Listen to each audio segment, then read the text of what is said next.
Have you ever felt bad vibes from someone before they even open their mouth? Or have you ever walked into a room and just knew something was off? Or have you ever been talking to someone and knew from the first second that you could trust them? Have you ever felt someone looking at you from behind? Have you ever gone to text someone you haven't spoken to in a while and they were already going to text you at the same exact time? That is not just a hunch or a coincidence. That is a skill and an ability that yogis have been training for thousands of years. We all have the ability to instinctively read energy. It's just that some people are more sensitive to it than others. But everyone has experienced this at least once in their life. Being able to judge someone's character, being able to sense danger, being able to sense when someone else is thinking about you. These are all birthright skills that we take for granted, but we all got them. The problem is that a lot of us will dismiss this intuition. We doubt ourselves and make up excuses of why it's just in our imagination. But once you begin to believe and understand this ability, you're capable of so much more than you ever thought you would be. My name is Itai, I'm a yoga teacher, and in this video I'm going to show you exactly why you have this ability and how you can take full advantage of it. So this general concept of intuition has gone by so many names throughout history. My generation, Gen Z, calls it vibe check. This word vibe is so interesting because it's horribly overused. But the reason it's so overused is because it fills in for a lot of things that we can't usually describe with words. The truth is that our materialist paradigm doesn't really account for all of this subtle energy in its etymology or in its language in general. And so vibe, which comes obviously from the root vibration, has stepped in to be this word that just signifies something that you can feel but you can't really put your finger on. So when you take someone's vibe check, you're just thinking about what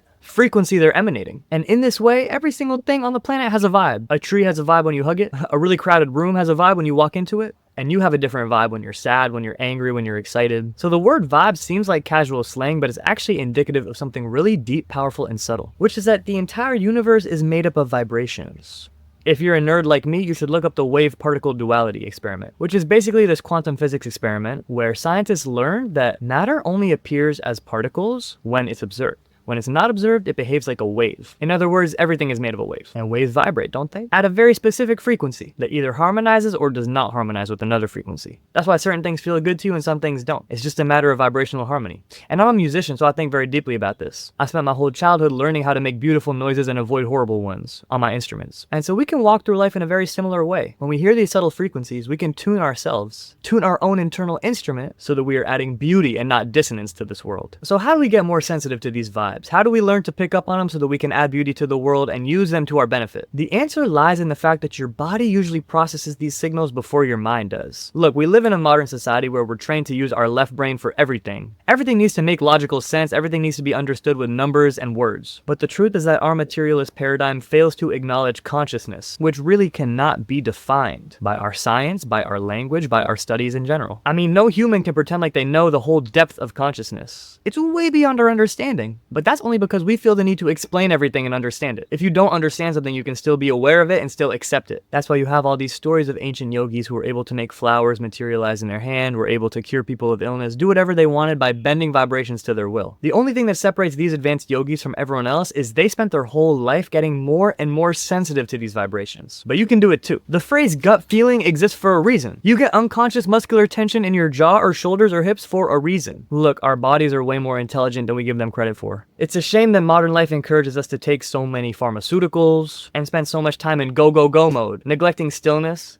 neglecting our body's amazing abilities. Listen, our body is the most advanced gadget on this planet. Better than any iPhone, better than any supercomputer. Every day I'm amazed at what my body is capable of. But when I'm super busy doing this task and that task, I usually am not paying attention to what my body can do. I'm usually ignoring very important signals. So now we gotta return to this topic which I'm always yapping about, which is the importance of stillness. Stillness nourishes us more than any book or movie or food does. Because stillness opens us up to listen to the subtle messages of the universe. If you've ever meditated before, then you've noticed that you feel tingles in your body that you never observed. You're more aware of your thought patterns. And you actually feel a distance from your body and mind in a way that you can't when you're fully engaged in the physical world. You begin to notice how every element of your body, especially your breath and your heart rate and your body temperature, begin to contribute to how you're interfacing with the outside world and how you feel on the inside as well. In yoga philosophy, there's this concept called pratyahara. It comes from Patanjali's 8 limbs of yoga. It's the 5th limb. So after yama, niyama, asana, and pranayama, which I'll explain in other videos, you get pratyahara, which translates to withdrawal from the outside senses. We live in a world that is ruled by sensation, by pleasure. But what is pleasure without your sensory organs?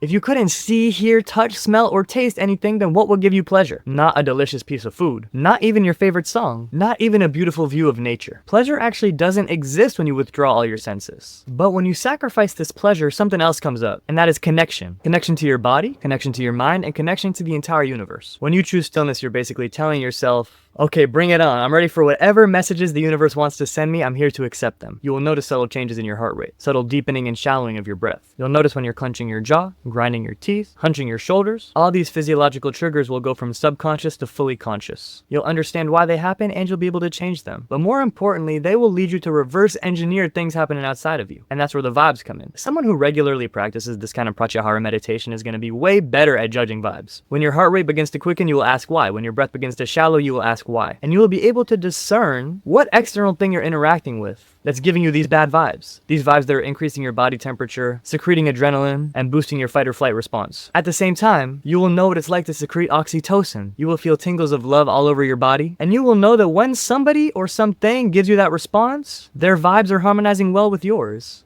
So let me give you 3 really practical examples of how to do different meditations that will prime you for this sensitivity. All of them involve just sitting still in meditation, with your back straight, with your legs crossed. But there's some variation in terms of what you can focus on during the meditation. First, you can just do breath awareness. I'm not trying to change your breath, just noticing the cool air entering your nostrils and the warm air leaving your nostrils. Becoming familiar with the sensation of breath. This thing that we usually treat so subconsciously is a masterful mechanism, and it deserves your attention. Putting your attention on it is going to make you more sensitive. And then another one is body scan meditation. You can spend the duration of your meditation tracing your awareness over different parts of your body, from the tips of your fingers, to the palm of your hand, to the inside of your wrist, to your forearm, etc., etc. Keep doing it until you cover your whole body. That's going to bring you closer to the smooth muscles in your stomach. That's going to bring you closer to the endocrine glands all over your body. It's going to make you more familiar with your physiology in general. You'll feel your heart rate a little bit better, and you'll feel that it's a little easier to relax your muscles. So try either one of those, either breath awareness or body scan for 10 minutes daily, and you will feel yourself getting so much more sensitive, so much more intuitive, so much more wise, so much more connected to the world, so much better at understanding others and helping them feel better, and so much better at understanding yourself and dealing with your suffering.